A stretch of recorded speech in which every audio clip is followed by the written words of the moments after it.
My family branded me selfish over money, so now I cut off their mortgage, exposed threats, and took my freedom back forever. "You are a totally selfish person," my mom yelled across the dinner table.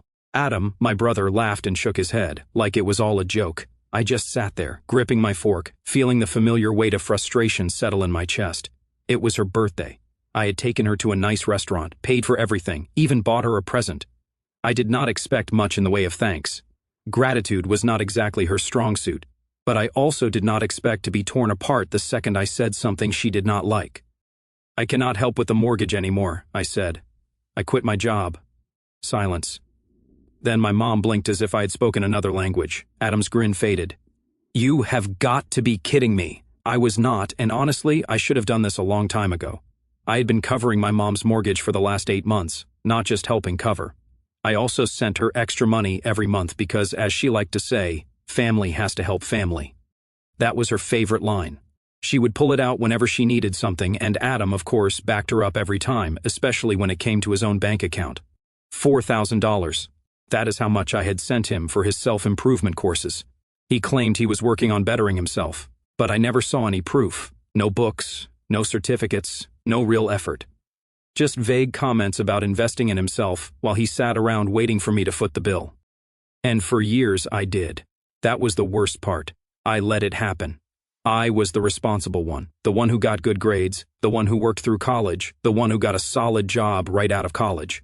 I never asked for help because I knew there would not be any, but the minute I started making good money, I suddenly had an obligation to help. At first, I did not mind helping.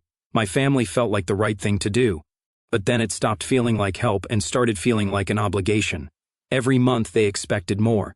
If I said no, my mother would guilt me, remind me of all she had done for me, tell me I was ungrateful. And Adam, he just went along, nodding his head in agreement, happily taking whatever I gave him. But quitting my job, that was not part of their plan. In their minds, I was supposed to work endlessly, keep paying, never complain. The idea that I might actually want to keep my own money was unthinkable. I would not even leave them high and dry. I was willing to pay the mortgage for one last month. That was reasonable, right? 1 month to give them some time to figure things out. But of course, it was not enough. It was never enough. My mother scoffed. "You are being ridiculous," she said. "You know what will happen if you do not help." Adam leaned forward and shook his head. "You are seriously going to screw us like this? You know I still need your help. I am trying to do something with my life. And you were just going to drop everything?" I actually laughed because the irony was incredible. He was acting like I owed him something, like I had not already sacrificed thousands of dollars for his so-called future. "Let us see who pays your mortgage," I said calmly, staring straight at her. Her face twitched. She still did not believe me. "You would not do that," she said. "You are not that kind of person." Something inside me snapped. I grabbed my jacket and got up. "Good luck," I said, and walked out of the restaurant without looking back.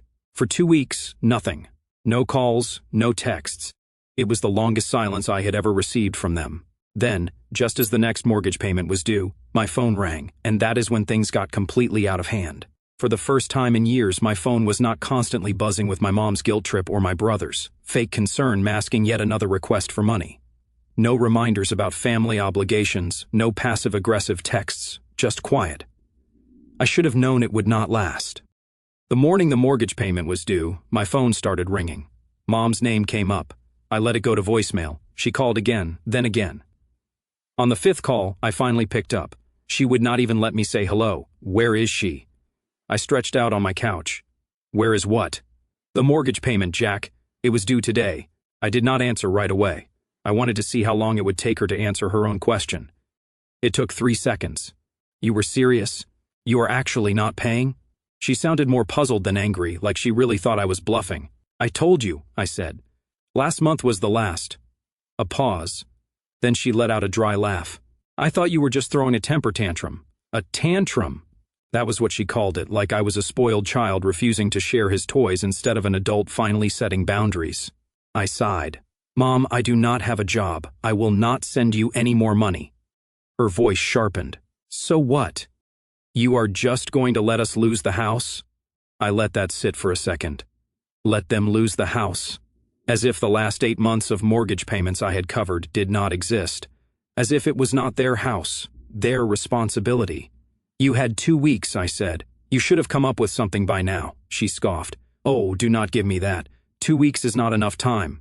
You have savings. You could help if you wanted to. And there it was. The assumption that my money was just a shared family fund, that my hard-earned savings were not mine, but a backup account for when she needed it. Then she dropped something new. Well, if you will not help, someone else will. My boyfriend will step in. I sat up straighter. Boyfriend? I knew she was seeing someone, but I had never paid attention. She had gone through a lot of short-term relationships, none of them lasting long. His name is Mike, she said, and he actually cares about this family, unlike you. I almost laughed. And what, is he going to start paying your mortgage now? Not yet, she admitted, but he wants to talk to you. I knew where this was going. No thanks. Before I could hang up, her voice went cold. Let me be clear, Jack. If you do not help, he is going to get involved. I had no idea what that meant, but I was about to find out. The next day, Mike showed up at my apartment. I was not expecting a visitor. It was late afternoon, and I had just gotten back from the gym when I heard a knock. Loud and patient, not a casual knock. More like someone expecting me to open the door right now. I checked the peephole. A guy I did not recognize was standing there, tall, maybe late 40s, built like someone who used to go to the gym but had let himself go a bit. Bald, cheap leather jacket, the kind of face that always looked on the verge of smirking. I knew who it was before he even opened his mouth. I opened the door, but did not open it all the way. Yeah, Mike, he said, like that should mean something to me. When I did not answer, he added, Your mom's boyfriend, we need to talk. I exhaled through my nose. I do not think we do. He grinned. Are you going to invite me in? Nope. His grin twitched. All right, we will do it like this then. He crossed his arms, shifting his weight as if to settle in. Your mom is upset. She is stressed, and frankly, I do not blame her. You are leaving your family in a really bad place, kid. I leaned against the doorframe. She told you that I pay her mortgage, right? And that I told her months ago that I would not do it forever. Mike shrugged. She told me you left her and your brother. You got your big job, made your money, then left her high and dry. I laughed, really laughed. She told you that? That is what I know. No, he corrected, squinting at me. Because I see reality, Jack. Your mom is hurting, and you are sitting here in your nice apartment living your life while she is wondering if she will have a place to sleep next month. I stared at him for a moment. She sent you here to shake me down, did not she? Mike scoffed.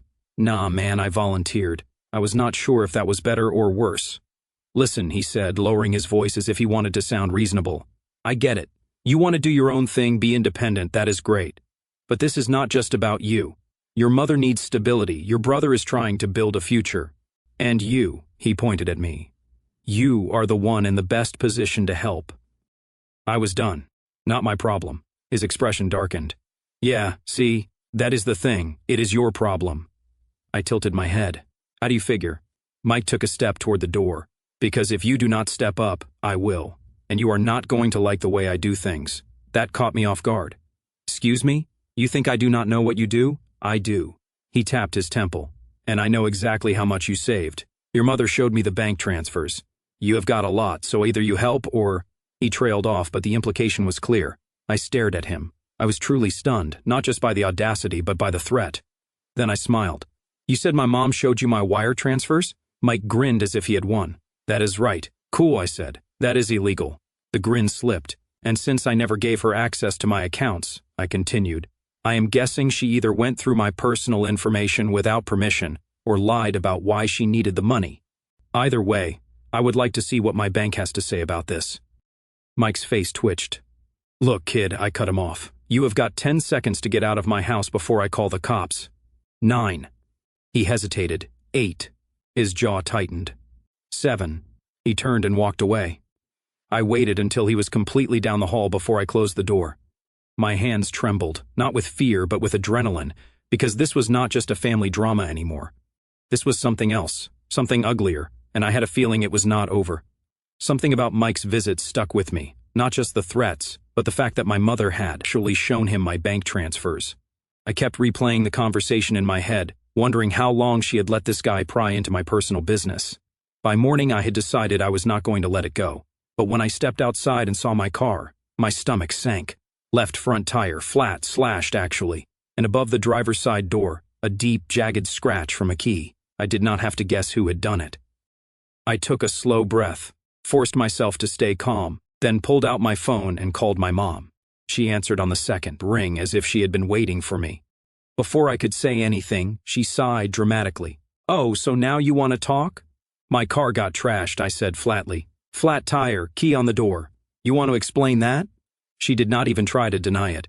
"Well, maybe next time you will think twice before making your family suffer." I gritted my teeth. "This is how you handle things now? Sending your boyfriend to threaten me and then trashing my car?" She scoffed.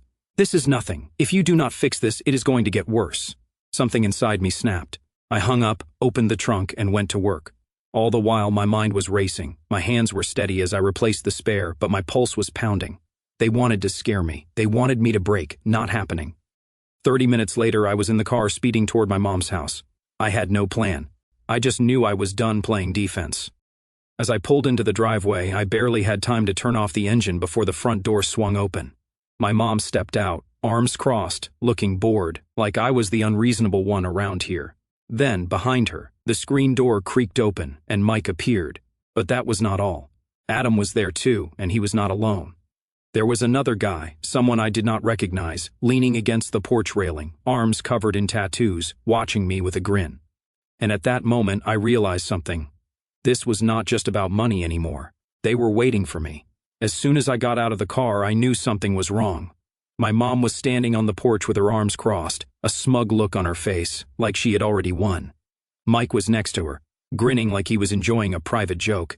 Adam leaned against the doorframe, avoiding eye contact. But it was the other guy, tattoos, buzz cut, about my age but rougher, that really set off alarms in my head. I had no idea who he was, but he was watching me too closely, as if he was waiting for something. I closed the car door and walked up the driveway. "All right," I said. "Who is the extra?" The tattoo guy grinned, but did not answer. My mom did. "This is Ryan," she said, like that explained everything. "A friend of the family." Mike chuckled. "He helps out when people will not listen." "Ah, so this was an intimidation thing. Cute." I crossed my arms. "So, let me get this straight. You slashed my tire, keyed my car, and now you have got some hired goon trying to scare me?" Ryan actually laughed at that. "Hired goon? That is funny." Mike stepped forward. "Nobody wants this to get ugly, Jack. But if you do not start cooperating, it is going to get worse." I stared at him. "Worse? You are playing a dangerous game, kid," he said. "You have got money, you have savings, and you think you can just walk away and leave your family in the gutter?" He clicked his tongue. "It does not work like that." I glanced at Adam, who was still hanging back near the door, shifting uncomfortably. "Are you okay with this, Adam? You really co-signed this?" He hesitated, then muttered, "You are the one making this hard, man." I let out a slow breath. "Wow, okay." I turned back to my mother. "So what is the plan here? I start paying again and all this magically goes away?" Her expression did not change. "You should want to help your family. You have the means. The whole situation is your fault." I laughed. I really laughed. "My fault? I've been paying for everything for months. The second I stop, you bring in reinforcements to beat me up?" Ryan snorted. "Nobody is roughing anybody up, but things break. Accidents happen. It would be a shame if your car got totaled next time." There it was, the full threat. I tilted my head and stared at him. "Did you do this yourself, or did Mommy's boyfriend help?" His smirk twitched. "Which do you think?" I nodded slowly. "Good to know." Then I reached into my jacket pocket, pulled out my phone, and held it up. The recording app was open. The timer, 3 minutes and 12 seconds. Dead silence.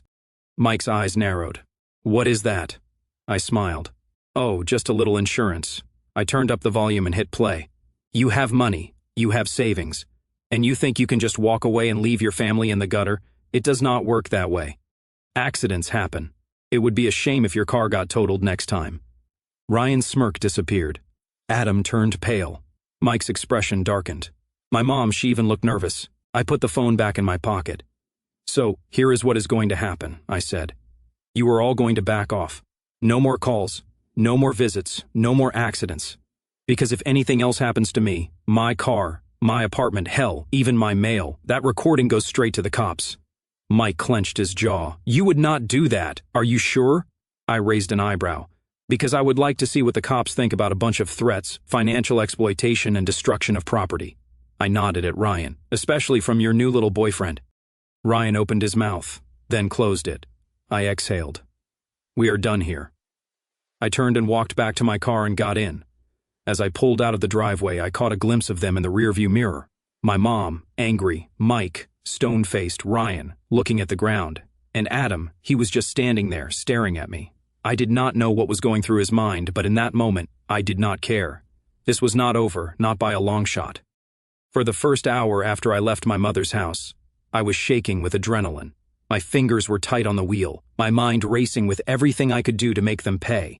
I had enough to ruin them. I could take the recording to the police, have Mike arrested for making threats, maybe even have Ryan investigated. I had no idea what he was up to, but he did not seem like the kind of guy to keep his hands clean. I could expose my mom for financial exploitation, drag Adam through the mud, burn every bridge they had left. They had used me, milked me for money, guilted me, and when I finally said enough, they turned on me like I was the bad guy. They slashed my tire, keyed my car, sent a thug to intimidate me, and now they were afraid. For once, I had the power. And yet, the longer I drove, the more I realized something. I did not really care about revenge. Revenge meant staying involved. It meant giving them more of my energy, my time, my thoughts. It meant that even if I won, I would still have to deal with them. And I was so tired of dealing with them. So instead of planning how to get even, I started thinking about something else, something bigger. What if I just left? Not just my apartment, not just the city, but everything. By the time I pulled into my parking lot, the decision was made. I was leaving, and I was not coming back. I went inside, grabbed a suitcase and started packing. Clothes, essentials, my laptop, the things I actually cared about. The rest did not matter. Then I made the important phone calls. First, my landlord.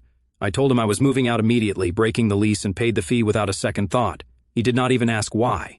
Next, my bank. Locked everything down, new passwords, fraud alerts, extra security. If my mom had been snooping into my finances before, she was not going anywhere near them now. Then I wiped my social media clean, deactivated accounts, removed contacts, cut any digital thread that could lead back to me. By nightfall, I had booked a one-way ticket, new city, new state, somewhere near the ocean, because why not? The next morning, before I left for the airport, I sent Adam one last message, Mom, to stop calling. I am done. Do not try to find me. Good luck. Then I blocked his number, blocked all her numbers, and that was it. As I sat in the airport waiting for my flight, a strange sense of calm came over me. For the first time in my life, I did not feel obligated to fix anything. I was not carrying someone else's problems. I was not waiting for the next guilt trip, the next demand, the next financial drain. I was free. As the plane took off, I looked out the window and smiled. They could call me selfish. They could hate me. They could tell themselves whatever lies made them feel better. I did not care, because for the first time in years, my life was mine. I landed in Los Angeles with nothing but a suitcase and the feeling that for the first time in my life, I was actually free. The moment I stepped out of the airport, the warm air hit me, salty from the ocean, thick with city life. Palm trees lined the streets, the skyline stretched endlessly. And everything felt new, mine. I found a small apartment in Santa Monica, a short walk from the beach. It was not much, a tiny kitchen, creaky floors, a landlord who returned texts 2 days late. But it had a balcony. Every morning I drank my coffee out there, watched the sunrise paint the ocean gold, listened to the waves crash instead of my mother's voice demanding money. I got a job, not a stressful corporate job like before. Something easy, something that paid enough to cover the rent and let me enjoy my life. No more breaking my back to pay for other people's lifestyles. One night, about a month after I moved, I was sitting on the sand watching the waves when my phone buzzed with an unknown number. I almost ignored it, but something inside me was curious. I answered. A pause, then a familiar voice. Jack? Adam? I did not say anything. He let out a slow breath. Mom is losing the house. I looked out at the ocean, the moonlight stretching over the waves. Okay, I said. Silence. Then, that is it? Yeah, I said. That is it. I hung up, blocked the number. Then I got up, dusted the sand off my jeans, and walked home. For the first time in my life, their problems were not my problems, and it felt damn good. Looking back on it all now, from this quiet balcony overlooking the Pacific, I finally understand what real freedom feels like, and how much it cost me to claim it.